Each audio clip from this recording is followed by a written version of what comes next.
Well, we've got Uber in Florida. Hello. Hello. That's not your real name. Maybe he's a driver. It's a nickname. Cool. Well, we'll go ahead and give you the benefit of the doubt and say that you are in fact Uber until it's been demonstrated that it's impossible for you to be Uber. Yeah, that'd probably be the wise thing to do. All right, so I guess I was having a little trouble wording it into a question, but I figured it out. So my question is, I'm sure you're familiar with the story, of Moses and the burning bush. Moses talking to God about what he should say to the Israelites, and God responding back to Moses, "I am that I am." Yeah. Tell the Israelites, "I am sent you." Yeah. In fact, I just made reference to that this past week. That's an interesting thing that you just brought that up. But go ahead. Oh, yeah, that is interesting. Well, I just wanted to ask, what would you say if, I guess, somebody came up to you and said that God is I am? Okay. There's a lot of, when I was religious, there was a whole lot of mysteriousness around this phrase. And then I read a book by Karen Armstrong called The History of God, where she looked at the history of all the Abrahamic religions and how they came together. And she explained it as a phrase which is like, let's say I'm telling you a story, and I'm saying like 3 men were on their way somewhere and blah, blah, blah. And you say, well, where were they going? And I say, well, they went where they went. She says that this is common phrasing. And that when somebody says, tell them I am who I am sent you, it's like almost an irrelevancy. That it's not, the thing isn't about, the story's not about this, it's about something else. It's about freeing these people, or about going there and getting these people. That the important thing isn't who sent you, it's your mission.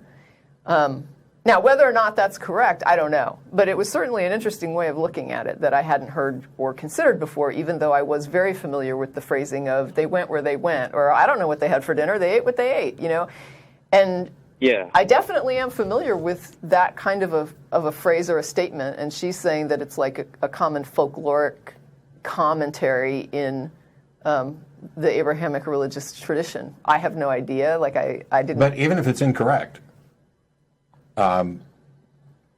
that statement tells me nothing. No, it really doesn't have a lot of info. Like I was gonna interject afterwards, I guess, and say I'm not using the Bible as proof or anything. It was just the story kind of. It was a story I learned when I was younger. Yeah. I thought about it for a while. I had a different interpretation of it, but that's the Bible, Well, I can tell you what they taught me when I was in Sunday school, which was that the idea of I am was supposed to have represented the context of eternal existence. Yeah, the one and only eternal blah, blah, blah, blah. They made a very big thing out of it. Whereas now I'm like, I wonder if it was a big thing or if it was just a small thing. And if Moses comes to me and says, I am sent me, or Yahweh sent me, or Jim Bob sent me, my response is going to be the same. Why do I care? I don't, it'd be interesting, I guess, to find out, but when you say, the Lord of the universe sent me, okay, I'm not even convinced there is a Lord of the universe. Why the hell did he need to send you? Why can't he come tell me what he wants to tell me himself? Yeah, so I guess the reason I took it as a significant story, I guess, is because it was a point in the Bible where I guess God was defining himself, in a sense. But did it define anything any more than saying they went where they went defines where they went? I think it's a deepity myself, but... Well, my interpretation of it was God is, if that makes any sense to you. No, it doesn't. All right, so... God is a two-letter word. I was thinking about it in words are symbols. Yes, they are.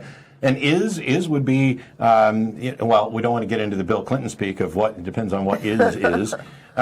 But, you can look at that and it can seem, this is why I said it's a deepity, it can seem very profound. Oh, God is, like the is, existence is, the eternal is. And it can seem very significant, but only if you're already buying into this. In truth, it has provided you absolutely nothing of substance about what God is. And it has provided you with nothing to confirm that in fact God is? Which is the question that I want answered. It's what would it take to convince me that God exists, or that a God is real, or that a God is, let alone is. And telling me God is doesn't do that. Well, all right. So here's why I took it as significant, because all right. So the reason why I guess you didn't want to delve into is because it gets a little wordy and confusing, but not because it's wordy and confusing. It's short words. Here's what I care about. You believe that God exists, right? Correct. Why? Why? Why do you believe? That's the only thing I care about. Well, I care about other things, but that's the only thing I care about in context of the show. In this situation. No, yeah. Why I believe personally, because of experience, proof, I guess, that worked for me.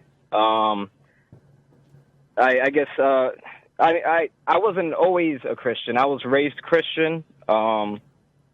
I was atheist for a while, and then I guess I started just looking into a bit of everything, different philosophies, religions, and came across some answers, I guess, that worked for me. I mean, I don't expect, my understanding or what I know to apply or work for everyone, and I could be wrong. So you believe for a reason, but you don't think I should believe for that same reason? No, I think you should believe for the exact same reason, and I would even okay. Go Then to say that. I would like to know if it's in fact true, and you have a good reason. I'd like to know what that reason is, so that I could in fact believe. So, what's the reason? Well, all right. So, like you, I was raised Christian, and I didn't necessarily like the Bible or church at first. I mean, I was forced to go. I didn't understand anything. Nothing made sense. I asked a lot of questions. Nobody liked that. But being that I was raised around it, I always ended up, I guess, carrying extra information about God that I didn't necessarily care to know at the time. Like, is a sin to make an image or an idol of God. That's one of the 10 Commandments. I've always wondered why that was. I never really understood it. Why don't you wonder if it was, not why it was? Because I don't accept that there's. First of all, I don't accept this notion of sin. I certainly don't accept the notion that it is somehow sinful to make a graven image of something. You seem to be skipping a couple steps to go to why is that the case? When the question is that the case? Well, see, I've asked a lot of those questions. That's one of the reasons I became an atheist in the first place, is because what answers? If you can't prove somebody to something, they shouldn't believe it. At the end of the day, it comes down to that, cut and dry. Oh my gosh! Why do we need to go in this little tap dance around? You became convinced. What convinced you, and should it convince other people? What convinced me was that I'm an artist. I make art for fun, and I started studying words, and I write, and I guess it helps me put things into perspective. What convinced me specifically was I guess it was that. It was that hearing about. Sorry, I'm trying to figure out exactly how to put it into the best words, because I don't want to. I'm not trying to mince this up here, but what convinced me was. Hey, Uber, what convinced you? What convinced you that the Earth spins on its axis? I'm not sure if the Earth even does that. I can't prove it to myself. I mean, I haven't. I'm not saying I can't. I haven't. So, I don't really care about that. I mean, there's a bunch of stuff you could do to try to improve that, and I mean, you could read books about it. That is, the Earth is tilted 23.5 degrees this way. I don't know. I haven't proved it to myself, so it's not relevant to me. Well, I was trying to be as helpful as I could to show the problem. How about Earth is round? That's one that would be. Do you believe the Earth is round? It seems more probable and likely, but I can't say I know. I don't. Is there something you're convinced of that you've become convinced of for good reason? Something you actually gave a crap about? Because you don't care about the earth or its spin, but yet you'll say, I'm an artist and I've studied words and that's what convinced me of a God.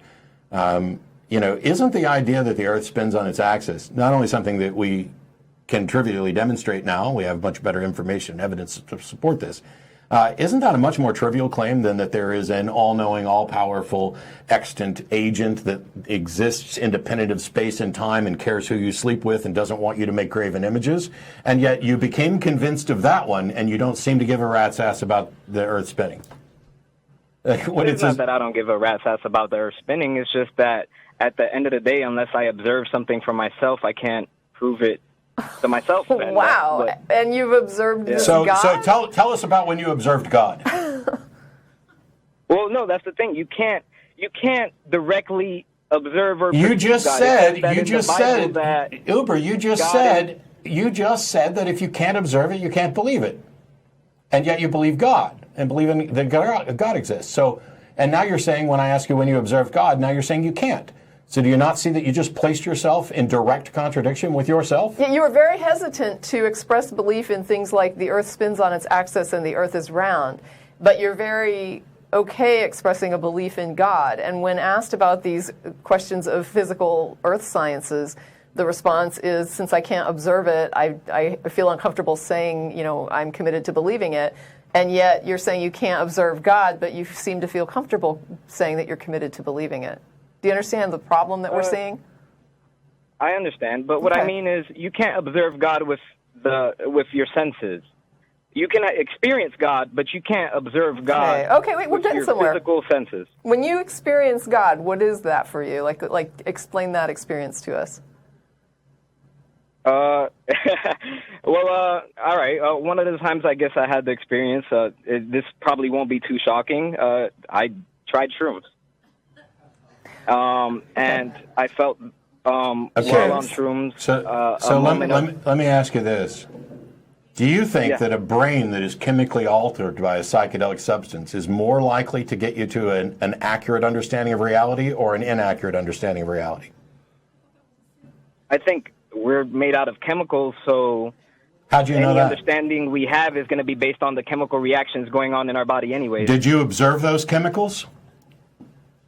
You just told me we're made of chemicals. Have you observed that? I mean, I can pour chemicals on myself and they'll react with my body. I'm made out of atoms and molecules. I'm made out of How do you know that? Have you observed an atom? Oh, I mean, you can do things to water, and water's made out of atoms. There's ways. How do you know that water's made of atoms? Have you observed an atom? We're back to this thing. You said you couldn't believe something if you hadn't observed it, and yet when we start pushing you on things, you make all sorts of declarations that you can't have observed. You've never observed an atom. I just want to. I think I can cut this a little bit short, though. I mean, we asked Uber here for the reasons why he believes, and he said that it was personal experience, and one of those examples was an experience while he's on shrooms. Now, what I would like to say, first of all, Uber, is I want to personally give you snaps for your honesty, okay? Because a lot of people call up here and they want to argue about apologetics that have zero to do with why they actually believe a God exists. They want to talk about other things that have nothing to do with why they believe, and that is such a waste of time. And so for you to call up and be honest and put yourself out there and say, I had experiences when I was on drugs and I felt like I felt God, and that's why I believe. Now, whether or not we would agree that that's reasonable, we probably would not, because we've had other callers where we've had this conversation. But I do appreciate the fact that at least you are telling us the truth about what convinces you that a God exists, because many people call the show who are not as honest as you. But I think my issue here is that I'm not convinced, based on what you've said and based on what I understand a reasonable... I don't even think you think that's a good reason, which is why it took you 15 minutes of hemming and hawing about artists and words to finally get to, I had an experience on shrooms. Well, it's not just an experience on shrooms. That was, you asked for an example. That was one of mine. No, I didn't ask for an example. I asked for the reason. I asked for a reason I said that, I understood a little bit about what you were describing with the mushrooms, but I do agree with Matt that you're talking about basically brain states and physical and mental sensations and emotional feedback is what I'm understanding. How did you determine that that was God? Because it has to do with equilibrium, connectivity, oneness. I'm trying to find the right words. It's a little hard. The reason I brought up words in the first place was because, like I said, I'm an artist, I write, so the way I think about things, like everything around us is a noun, nouns, verb. You describe nouns and verbs using archetypes. Okay, no, we're not going down this road. How did you determine? The point I was going to make was if God is a noun, and we describe God. God is a noun? Describe God. God is a noun. And sometimes a pronoun. And if we try to describe God using adjectives, which are adverbs and or archetypes, which are adjectives and adverbs, it's adjectives and adverbs are based on our perception, our five senses: colors, shapes, feelings. But at the end of the day, when you write it on paper, it's all yin and yang. This is really simple. You had an experience that you are saying was God. How did you determine that that experience was in fact God? How did you conclude that that it wasn't something else or you?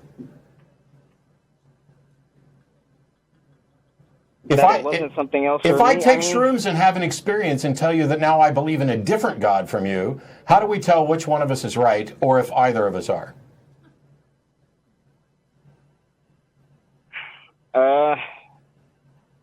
I don't know. You're breaking my brain at this point. Yeah. And do you care? Do you care if what you believe is accurate or not? Of course, I think. Well, you say of course. Should. I think most people will say that. But if you actually care, wouldn't you then take steps to ensure that you do have the most accurate understanding, right? Like, wouldn't you want the best tools to figure out whether or not you're more likely correct or not correct? Do you think this nonsensical talk about nouns and adjectives is an actual tool that can lead you to the conclusion that an experience was caused by God? Well, language. We're using language right now to discuss God. I think it does help to understand the language. Language is a tool that conveys a concept from one mind to another. Language is malleable. It changes all the time. We make up new words. We change words. It is nothing but a way for us to communicate an idea. Mm-hmm. The idea is separate, and whether or not the idea points to anything true is also separate from the language. Why would you think that this noun adjective thing is a reliable pathway to determining that you are correct in your interpretation of an experience as having been from God?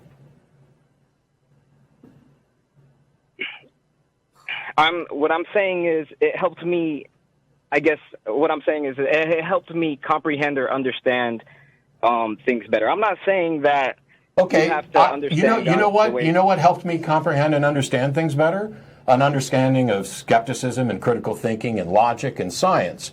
But the fact that something helps you understand doesn't mean that what you understand is correct. And if you care about whether or not it's true, then what you want is a method to determine whether or not what you believe is true or likely to be true.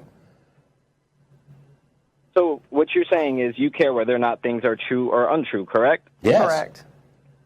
All right. So and for something to be true, that would mean that it would have to be what is, correct or incorrect? Truth is that which conforms to reality. That's the definition of truth that I'm good with. All right, so true. It conforms with reality, so it conforms with what is. Yeah. Therefore, is God. No. Hey, if I say no, this is easy. If I say unicorns does that mean unicorns exist?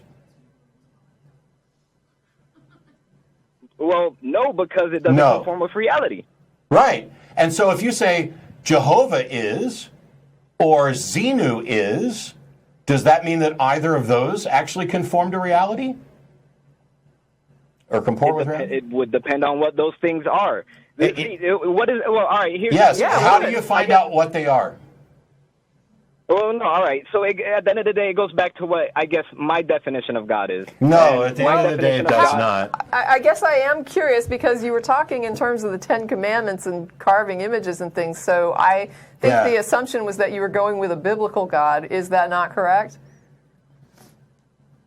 I mean, What is- there's a what bunch is of God? different religions and Bibles, but all they do is allude, I guess, to God.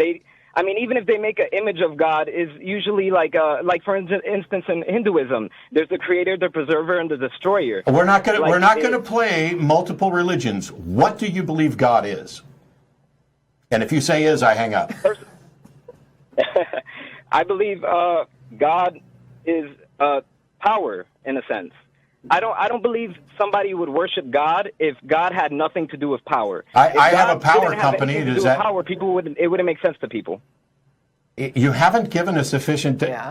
definition or description of God. God is a power. This is a little bit like a guy who called when I was on last time and said timelessness was an attribute. And I was like, no, that's not an attribute because if I have something in this hand that's timeless and something in this hand that's not, how do we know? Like, which one can we identify as timeless? Apart from God is a power, which doesn't tell me a thing, what is God? Logic. God Right. is. Okay, we're moving on. I thanks appreciate for the your call. call. Thanks so much. God is love. God is an ephemeral feeling. God is the universe. This. God is God is- everything. yeah. God is not. You don't have a concrete. You are so fond of playing with words that now you're playing with the God word and Because wasting I my can time. pretty much guarantee you that logic and power didn't tell you not to carve an image. Right? It's like, that's not the claim. Logic and power. All right.